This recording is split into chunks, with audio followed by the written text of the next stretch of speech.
Start fading. Not right now. You're listening to Truth in the Afternoon. I'm your host, Dr. Ken Harris. 833-212-1017 is the number. It's Friday. And everybody left me. Ain't nobody here. Everybody out partying. They left. They was like, I'm out. Like everybody. I'm here by myself. Benjamin was supposed to be here. He's not here. Zach is supposed to be here. He's not here. Ain't nobody. I'm here all by myself, which is basically one of the biggest lies I can tell on a Friday because, everybody's here. All right. So here's the deal. I came across a story that I thought was pretty interesting.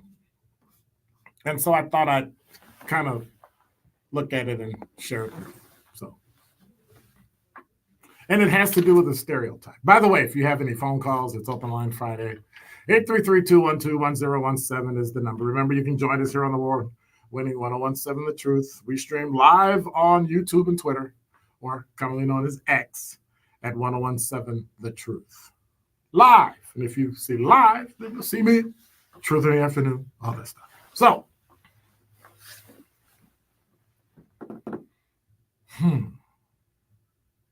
one of the longest running stereotypes about Black people is they don't like to swim. Now, is it that we don't like to swim? Or is it that we can't swim? I don't know. But the root of this issue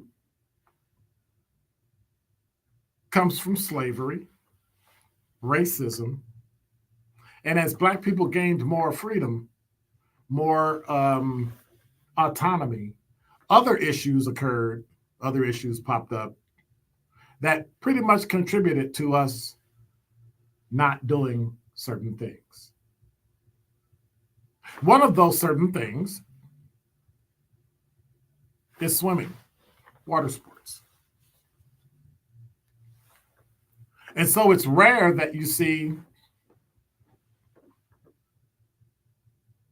Black people in water sports. Like, when was the last time you saw a Black diver or a Black swimmer?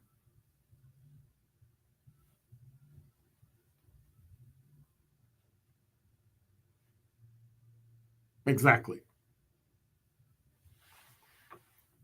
Unfortunately, a lot of time,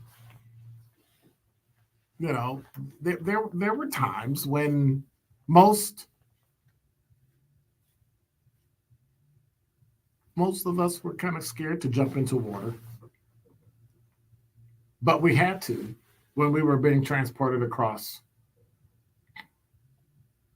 Because when you think about where slavery started, it actually started in South America. Not started, but a lot of it got. Well, no. Let me retract that. The transportation of slaves was easier to go from the Horn of Africa and Nigeria and all those areas because Brazil, right? It's straight trip, straight across, we're done. Whereas it took days to get from the Southern Hemisphere all the way up to America. So those are some of the things you have to look at. And many times we believed, my ancestors believed it was better to jump overboard and die than to become someone's property.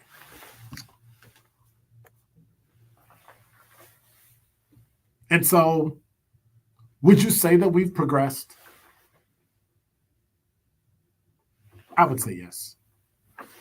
Would you say that we've progressed and have moved forward in relation to civil rights, in relation to simply doing something like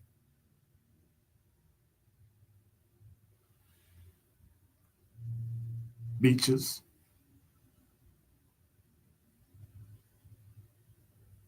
I mean, public swimming pools, we couldn't get in. We couldn't get access. They wouldn't let black people on the beach. They wouldn't let us drink water. Can you imagine if we actually swam in the water that people drank, even though it's filtered? Imagine that. Public swimming pools, diving boards.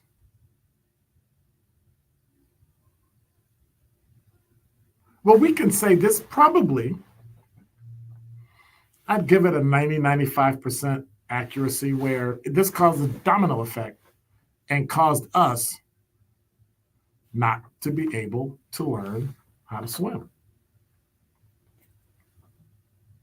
White Americans, determined to prevent their slaves from having multiple methods of escape, didn't teach slaves how to swim and basically kept them from the water. Now, people will say this is one of the core reasons why black people are unable to swim. But let's look at where we live. We live in multiple large metropolitan areas, many of which don't have access to a beach. Like, I can't imagine living in, where am I thinking? I can't imagine living somewhere like Kansas City. Are there beaches in Kansas City? Are there beaches in Indianapolis? It's in the middle of a state. I mean, would you even go swimming at a river? Like, I don't know. But that's just me. So there are myriad reasons why black people don't swim. Some of it starts with slavery, but the articles that I read and the information I got says that it's one of the core reasons why black people aren't able to swim, because slave owners didn't teach us how to swim, kept us away from the water. I think that might have been true then, but what about today? I remember when I was the PIO, the public information officer for the chief of police, and there was a slew of babies drowning.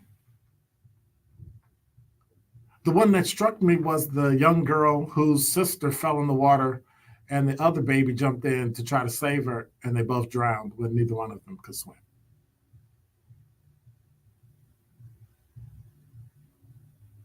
And it blew up, and people were upset, and they were screaming, and you got to learn how to swim. Oh my God, our babies don't know how to swim.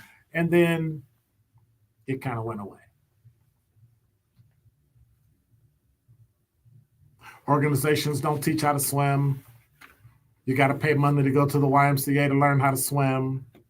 You got to join the Boy Scouts or Girl Scouts or something to get a merit badge to learn how to swim. And we really don't get the access. And so a far cry from jumping into the water because we don't want to be someone's property to today, I think it's a far stretch. And so next time somebody tells you, you know, the effect of slavery is over, while internally I have some argument about it really doesn't reach this far, I think about those dead babies.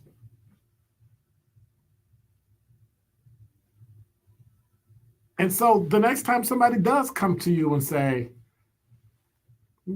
slavery doesn't have an effect on us anymore, it's over. You know what I would tell them if I were you? Think again. And that is Dr. Ken's Truth on the new 1017 The Truth. This is 1017 The Truth's Melody Ricks, and I am Milwaukee. I love Milwaukee so much. I love how rich this city is in history, and I love how rich we are in the moment. I think that every day